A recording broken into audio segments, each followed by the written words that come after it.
In the golden hush of early morning, when New York's towering skyline glows like a promise nobody believes anymore, Emma Clarke never expected her entire life to flip in a single heartbeat. She was simply doing what she did every day, pushing her cleaning cart across the 47th floor of Carter Industries, humming softly so her thoughts wouldn't drown her. But everything shifted the moment she walked into the executive conference room and saw the billionaire CEO lying unconscious on the glossy marble floor, the sunlight catching the panic frozen on his still face. His phone was several feet away, his chest unmoving, and for a moment, time collapsed into one terrifying truth: if she didn't act right now, a man who ruled empires might take his last breath alone on an office floor nobody cleaned except her. Backhand index pointing right. If you believe in kindness, second chances, and unexpected miracles, please like, comment, share, and subscribe. Your support keeps these emotional stories alive. Emma felt her pulse hammering in her ears as she rushed to his side, dropping her gloves and kneeling beside him. She didn't know anything about him personally, only what everyone whispered.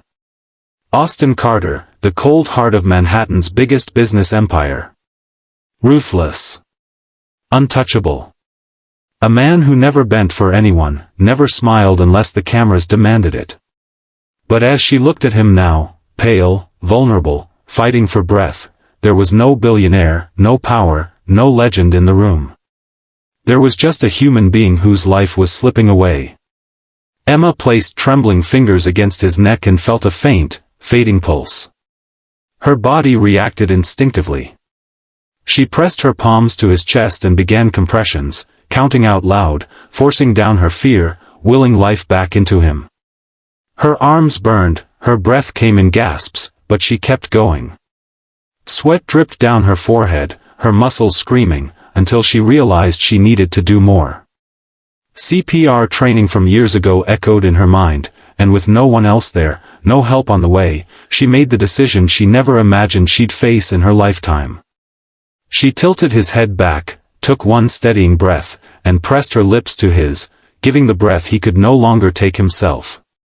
The door suddenly opened behind her, gasps filled the room, and someone took out a phone, recording in shock. But Emma didn't stop. Not until she felt his chest lift with his own breath again and his eyes flutter open, confused, glassy, alive. In that moment, before the world rushed back in, before she realized what she had done, her whole universe shifted, because life had just forced her into the center of a man's story she never thought she'd even pass by. Emma Clarke had never wanted attention. She was happiest being invisible because invisibility was safe. After all, she had a 6-year-old son, Noah, to protect, and New York wasn't kind to women who had fallen from the dreams they once chased.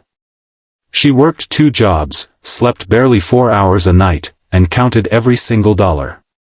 Cleaning an office tower filled with people who never even looked at her was less painful than remembering she once had a college scholarship waiting for her, before Noah had arrived earlier than planned, before the man who promised the world walked away, before her whole life turned into a fight she had never trained for.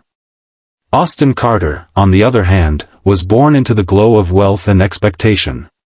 He inherited Carter Industries at 29 after the sudden passing of his father. The city only saw the polished version of him, sharp jawline, pressed suit, unreadable stare. What nobody saw were the storms he carried. The pressure. The insomnia. The heart condition he never told the public about because weakness was not allowed in his world. That morning, he had collapsed in the middle of preparing for a meeting that could change the direction of the company. But if Emma hadn't walked in, his story might have ended there. When Austin regained consciousness in the hospital hours later, the first thing he remembered was not the collapsing sensation, not the panic, not the pain. It was her face. The janitor, hair glowing in the morning light, hands trembling, eyes filled with a kind of courage he had never seen even in boardrooms filled with giants. He didn't know her name then. But he knew he needed to.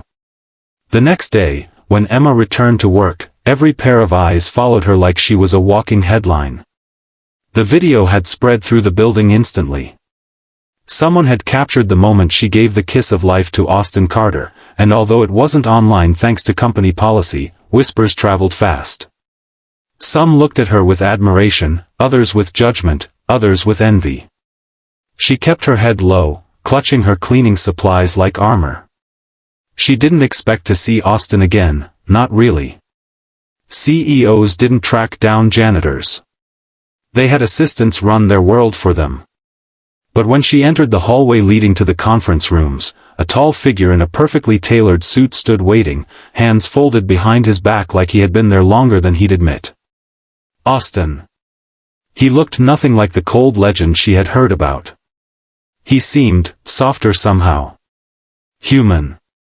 His voice carried a weight she hadn't expected when he thanked her, not a polite nod, not a scripted statement, but a genuine expression of gratitude that shook her. He told her she had saved his life. She told him she had simply done what anyone would have done. He replied that most people don't kneel on a marble floor and fight for a stranger's life until their arms shake. But Emma didn't want attention or praise. She wanted to go back to her daily routine. Back to being unseen. She said she was glad he was okay and tried to leave, but Austin stepped aside gently, almost awkwardly, asking if there was anything he could do to repay her. She shook her head quickly. She didn't save him to get anything, she saved him because she knew how every life mattered, even lives far richer and more distant than her own. Yet Austin wasn't used to being dismissed, not like that. Something about her humility struck him deeply, more than he wanted to admit.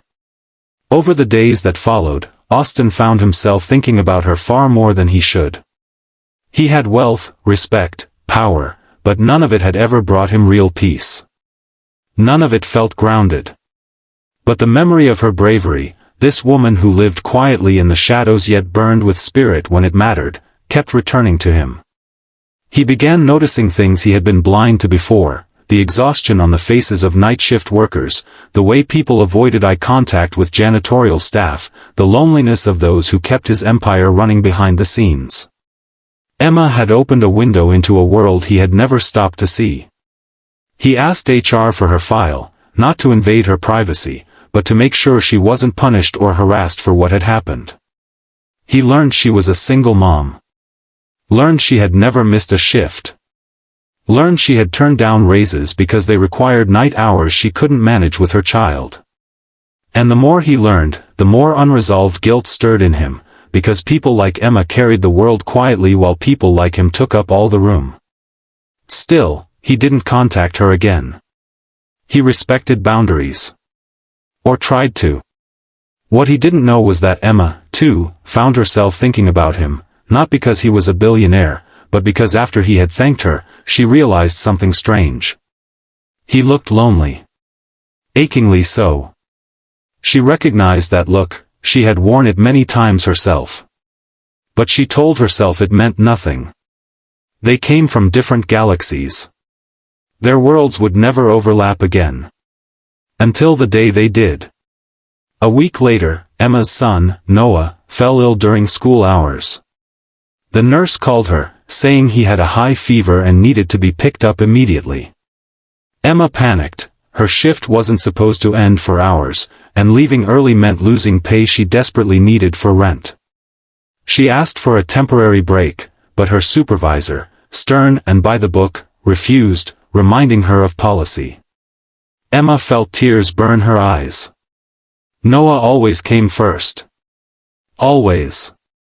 She was ready to risk losing her job just to reach him, but before she could make that choice, a familiar voice cut through the tension. Austin had overheard everything. He calmly told the supervisor that Emma was free to leave, that he himself would authorize her absence, and that her job was not in danger. The supervisor froze, stunned. Emma looked up at Austin, overwhelmed, but before she could speak, he simply nodded and said, "Go to your son. I'll handle everything here." It was the moment everything quietly shifted between them. Over the next weeks, Austin found subtle ways to check on Emma, not out of pity, but out of genuine concern. He invited her to discuss improvements to the building's working conditions, valuing her insights more than those of his high-paid consultants. She was hesitant at first, unsure why a man like him would want her opinion. But the more she spoke,